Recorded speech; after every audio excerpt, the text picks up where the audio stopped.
In this presentation, we will discuss database design. The database lifecycle is a framework for creating, maintaining, enhancing, and upgrading the database environment. The database lifecycle, DBLC, contains the 6 phases that are shown here. The phases are database initial study, database design, implementation and loading, testing and evaluation, operation, maintenance, and evolution. The DBLC is a continuous and iterative process that adapts to the business needs as they evolve over time. This presentation will focus on the second phase, database design. The database design phase of the DBLC focuses on the design of the database model that will support company operations and objectives. This is arguably the most critical DBLC phase, making sure that the final product meets user and system requirements. In the process of database design, you must concentrate on the data characteristics required to build the database model. As this figure shows, the database design process has 3 essential stages: conceptual, logical, and physical design, plus a DBMS selection decision, which is critical to determine the type of logical and physical designs to be created. The design starts with the conceptual design and moves to the logical and physical design stages. At each stage, more details about the data model design are determined and documented. Each stage has specific steps and activities that guide the designer throughout the design process. 2 views of data. At the beginning of the database design phase, there are 2 views of the data within the system: the business view of data as a source of information, and the designer's view of the data structure, its access, and the activities required to transform the data into information. The business view answers questions such as, what are the problems? What are the solutions? What information is needed to implement the solution? What data are required to generate the desired information? The designer's view answers questions such as, how must the data be structured? How will the data be accessed? How are the data transformed into information? The goal of the database designer is to capture the business view needs and integrate it with the database to support company goals. Conceptual design. Conceptual design is the first stage in the database design process. The goal is to create an abstract data model that represents real-world objects in the most realistic way possible, and to design a data model that is software and hardware independent. The 4 steps of the conceptual design phase are data analysis and requirements, entity relationship modeling and normalization, data model verification, distributed database design. The 4th step in the conceptual design process is optional and only required if the database is to be distributed. The database designer should keep in mind the minimal data rule.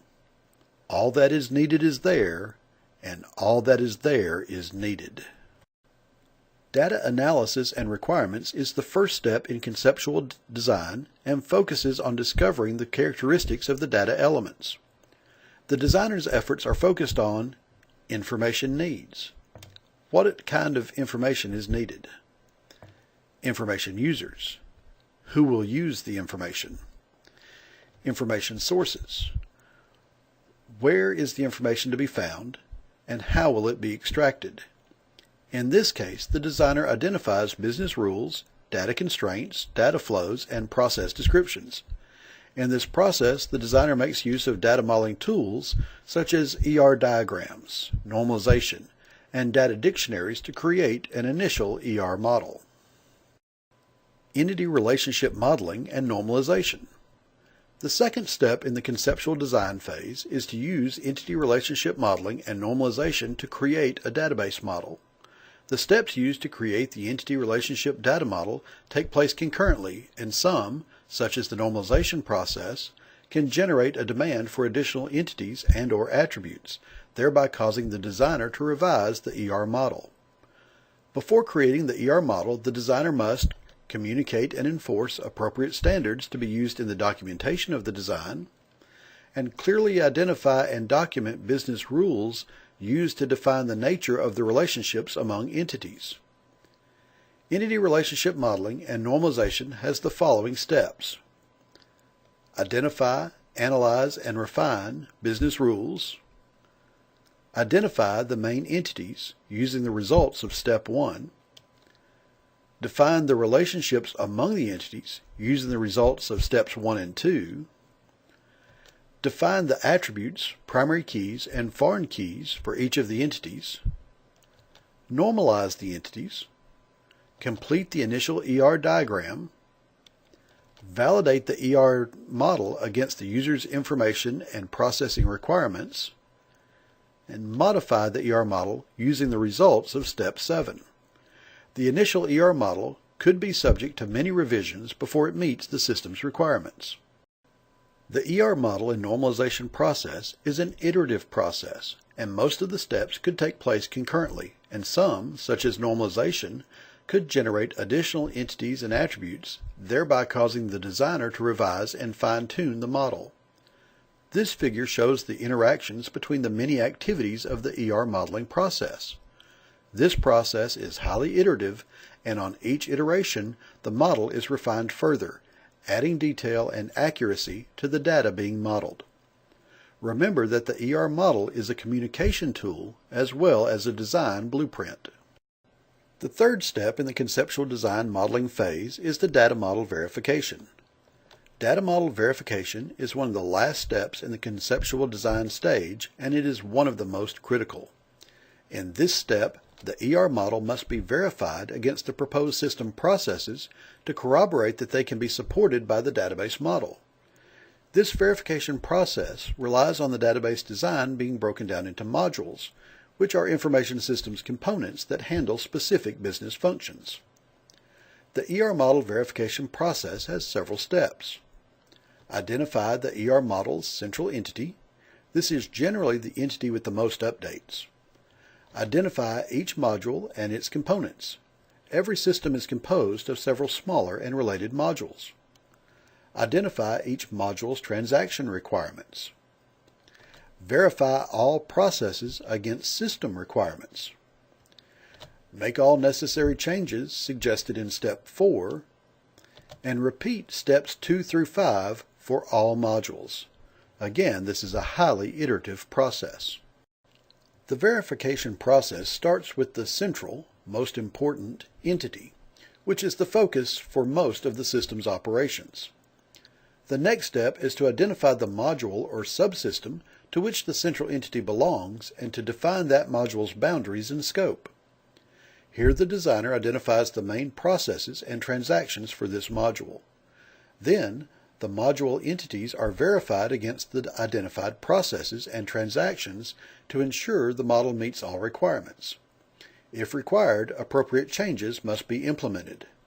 After all this is done, a conceptual model can be defined as hardware and software independent, ensuring its portability across platforms. Distributed database design is the last step in conceptual design. This step is optional and is only done when the database will be implemented using a distributed database. Please keep in mind that the initial ER model is still a valid model and should not be discarded. As a matter of fact, distributed databases should be totally transparent to the end user. With every design, the question, will the database be distributed, should be asked. If the database will be distributed among multiple geographic locations, it must be split up into database fragments, subsets of a database that are stored at different locations. The database fragment may be a subset of rows or columns from one or multiple tables. Details of distributed design are part of a different discussion and will be addressed in a different presentation. Logical design is the second stage in the database design process. Logical design requires that all objects in the conceptual model be mapped to the specific constructs used by the selected database model. This phase requires the identification of the database system to be used in the information system. That is, the DBMS selection question must be answered before this step. What type of DBMS is going to be used? Or better, which type of DBMS is better suited for this problem domain?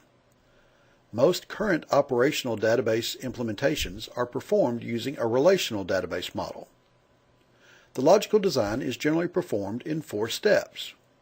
Map the conceptual model components to the logical model components used by the DBMS. Validate the logical model using normalization. Validate the logical model's integrity constraints. And validate the logical model against the user requirements. These steps, like most of the data modeling process, are performed in an iterative fashion. The first step in creating the logical design is to map the conceptual model to the logical model used by the chosen DBMS. In the real world, logical design generally involves translating the ER model into a set of relations or tables, columns, and constraint definitions. The process of translating the conceptual model into a set of relations has the following basic steps. Map strong entities. Strong entities are those that can exist by themselves and do not have foreign keys. Map supertype-subtype relationships. After you have mapped the main entities, you may need to map any subtype entities. Map weak entities. These are entities that can only exist when in a relationship to a parent entity. Map binary relationships. Next, you proceed to map additional entities and establish the required relationships among them. Finally, map higher degree relationships. Again, the steps indicated here are not sequential, but iterative. After mapping the conceptual model to the logical model, you are ready to complete the next steps in the logical design stage. Validate the logical model using normalization. The process of mapping the conceptual model to the logical model may unveil some new attributes or the discovery of new multi-valued or composite attributes. Therefore, you must ensure that all attributes in each table are fully dependent on the identified primary key and that the tables are in at least third normal form. Validate the logical model integrity constraints. The translation of the conceptual model into the logical model also requires definition of the attribute domains and appropriate constraints. In this stage, you must map these constraints to the proper relational model constraints. During this step, you also define which attributes are mandatory and which are optional, and you must also ensure that all entities maintain entity and referential integrity. Validate the logical model against user requirements. The final step in the logical design process is to validate all logical model definitions against all end-user data, transaction, and security requirements. After this, the stage is set to define the physical requirements that allow the system to function within the selected DBMS and hardware environment. After this process is completed, you have a database that is software dependent but hardware independent. The next step is the physical design of the database. Physical design is the process of determining the data storage organization and data access characteristics of the database to ensure its integrity, security, and performance. This is the last stage in the database design process. The steps in the physical design process are define data storage organization, define the integrity and security measures, determine the performance measurements. Physical design can become a very technical job that affects not only the accessibility of the data in the storage devices, but the performance of the system. The storage characteristics are a function of the types of devices supported by the hardware, the type of data access methods supported by the system, and the DBMS. At the end of this process, you will have completed the conceptual, logical, and physical design of a database. You have a database that is software and hardware dependent. This concludes our presentation.